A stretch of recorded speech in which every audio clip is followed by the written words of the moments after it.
کہ P T I احتجاج کی آڑ میں کیا ہوا، وزارت داخلہ کی تفصیلی پریس ریلیز میں حقائق پیش کر دیے گئے ہیں۔ اسلام آباد ہائی کورٹ نے امن و امان قائم رکھنے کی ہدایت کی تھی۔ تحریک انصاف کو بار بار احتجاج سے منع کیا گیا لیکن وہ نہیں مانے۔ بانی سے ملاقاتوں سمیت کئی برات کے باوجود پی ٹی آئی نے عدالتی احکامات کی خلاف ورزی کی۔ مظاہرین نے سنجانی کے بجائے اسلام آباد کے ریڈ زون میں داخل ہو کر قانون شکنی کی۔ پاکستان تحریک انصاف نے احتجاج کے نام پر جو توڑ پھوڑ اور مارا ماری کی، وزارت داخلہ نے تفصیل جاری کر دی۔ پریس ریلیز میں بتایا گیا ہے کہ 21 نومبر کو اسلام آباد ہائی کورٹ نے وفاقی حکومت کو امن و امان ہر قیمت پر قائم رکھنے کی ہدایت کی۔ پی ٹی آئی قیادت سے رابطہ کرنے کو کہا۔ بیلاروس کے صدر اور اعلیٰ سطحی چینی وفد کے دورے کے پیش نظر پی ٹی آئی کو احتجاج مؤخر کرنے کا کہا گیا، مگر پی ٹی آئی والے نہیں مانے۔ انہیں سنجانی کے مقام پر احتجاج کی تجویز دی گئی۔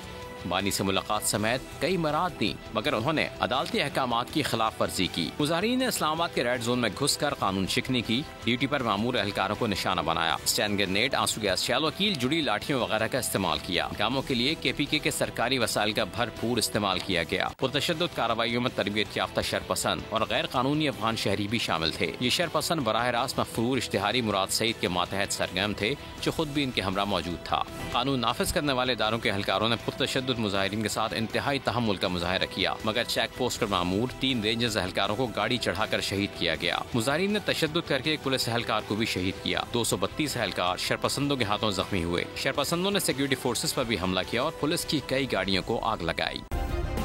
سبسکرائب کریں اور بیل دبائیں تاکہ کوئی خبر رہ نہ جائے۔